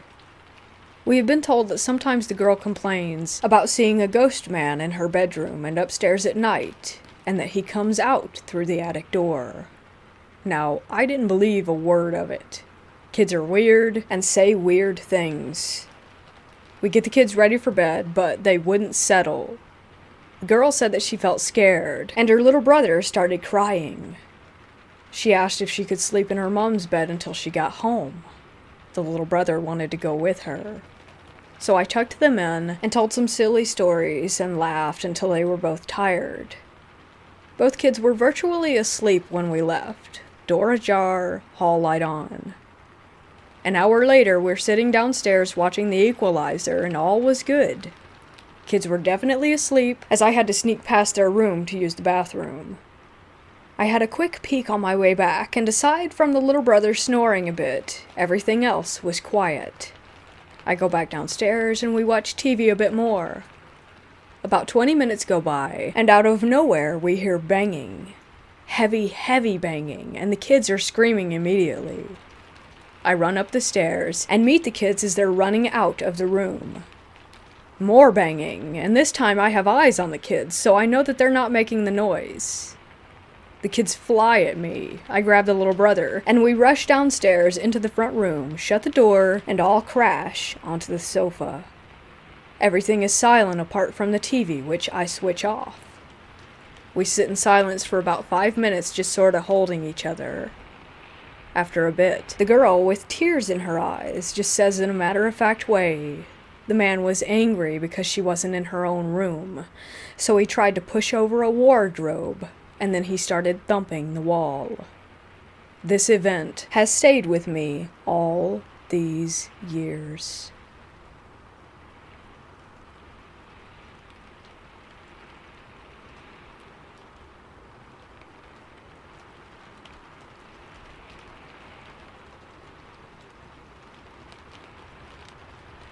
This story happened in the early 1930s. He, my great-grandfather, was living in India, which was still under British rule. As he was from a poor family, having a motor vehicle was not even an option for him. He used to travel to nearby places by horseback. One day he went to meet his friend, and it got a little late by the time he was coming home. It was around evening. He decided to take a shortcut through the jungle instead of using the road, which takes almost double the time. On the way, he saw a little goat just abandoned, sitting beside a tree. He thought it might have lost its way, so he decided to bring it along with him and leave it somewhere out of the jungle. He dismounted, picked it up, and put it at the back of the horse. Just when he was about to get back in the saddle, he noticed something odd. The horns and feet of the goat were facing the opposite direction. Quickly, under fear, he pushed the goat down and climbed up the horse to make a run out of the jungle.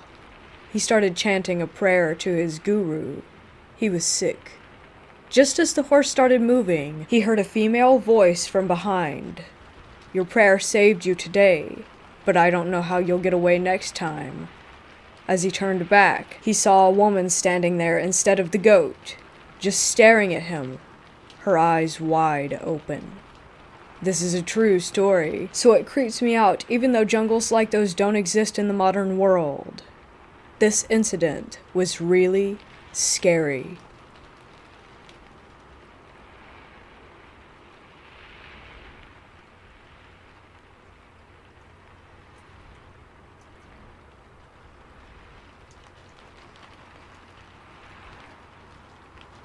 This happened when I was young, around 7 to 8 years old. I was napping in my room that I shared with my younger brothers. Our bedroom consisted of only 3 mattresses put on top of 2-inch wooden panels and a child-sized wardrobe. There was also a floor-to-ceiling window that was strictly for decoration and couldn't be opened. When I woke up from my nap, my babysitter, she was a live-in, was folding our clothes. I talked to her for a while, and then went out to get a water. I don't remember what, but I needed to talk to her after, so I went in again. But she wasn't there. I remember thinking that it was weird. There had been no sound of any closing or opening of doors in the 5 minutes when I had left the room to go get the water. I proceeded to ask every person in the house if they had seen her. None of them did. So I went inside the room for a second time, thinking maybe she somehow was just hiding for some reason. But I still couldn't find her. I went out again and searched the house, before eventually going back to the bedroom for a third time, and there she was, sitting in the bed, folding clothes like nothing had happened. I asked her where did she go. She replied, and I quote, "What are you talking about? I was here the whole time. I was shouting at you and asking you why you kept going in and out of the room, but you didn't answer me." She thought that I was pulling a prank on her, and I got reprimanded. There are still a couple of other incidents that happened around her, and to this day, I can't explain it at all.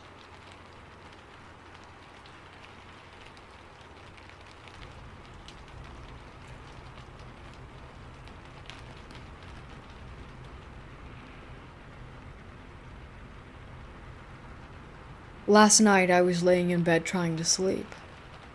My room is already a nice, cool temperature due to my air conditioner. However, it feels as though out of nowhere the temperature drops 10 more degrees. I find this a bit strange, but I don't really mind it. Then suddenly, I feel what I think is a touch, like something is touching me around my neck and chest, as well as pressure building on those areas. I simply try not to ignore it and go to sleep. The cold and sensations of touch are a mere annoyance at this point, but that's when I saw it. I looked over my bed to the door, and there it was. A large, lanky shadow figure standing there with yellow eyes. It was only there for a second, but it still managed to scare me.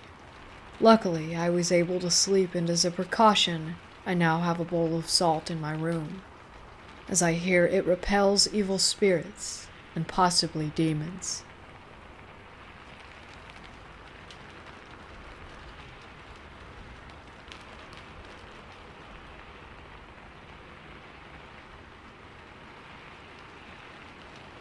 When I was about 10 years old, I lived in a really small town. My friends and I would often play on the trails near the forest after school or on the weekends, building forts, fishing, etc. One day we were walking on a trail and a lady in her mid-50s or 60s came out of the woods. She had dirt all over her hands and pants. She said that her car broke down and that she needed help. We said that we would go get our parents to come help, but she insisted that we come into the woods. We said no, and kept walking, and she just stared at us. It was like she had just shut off as a person when we told her no. The smile went away, everything. Even when we were a couple of kilometers down the road, we could still see her staring at us. Anyways, we get back to my friend's house, and they're playing tag or something in his backyard. And we're playing tag or something like that in his backyard. One of us starts making fun of the lady that we saw earlier, and out of nowhere, he is launched into his parents' shed. It breaks the window on him and his arm. We all stood there in shock. His parents came out and started yelling at us, blaming us and saying that we threw him. All of us ended up getting grounded. To this day, we all seem to have the same reoccurring dream of seeing the woman in the woods, except every time I dream it, she is closer and closer to us.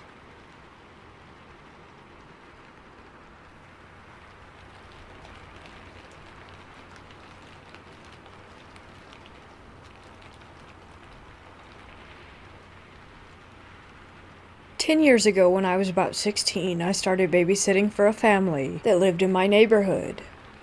They had a sweet 7-month-old baby girl that I would babysit every now and then, and 2 dogs that were also very nice.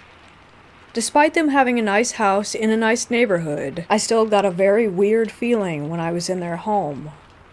It was almost like I was being watched or felt a presence there.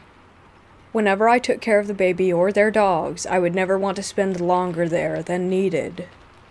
One night while babysitting her, about 2 years old, She asked to go down to their basement to play with Play-Doh. I said yes, and we went downstairs. I got a very weird feeling when we went down there, but I still got out the Play-Doh for her. We were playing for about 2 minutes before she came over to me and said that she was scared. I asked why she was scared, and she said that the man was scaring her. I said, "What?" Because I thought that I had heard her wrong the first time, and she said very clearly, "The man is scaring me." She then asked to go upstairs, and I said yes, and she bolted and ran up the stairs and left me to clean up the Play-Doh. About 6 months after that, the family asked me to care for the dogs while they were out of town, and I said yes. I ended up burning some sage and asking the spirit to leave the space. After that, I didn't feel the presence as strongly. It was to this day such a weird experience, and I still have no explanation for why that all happened.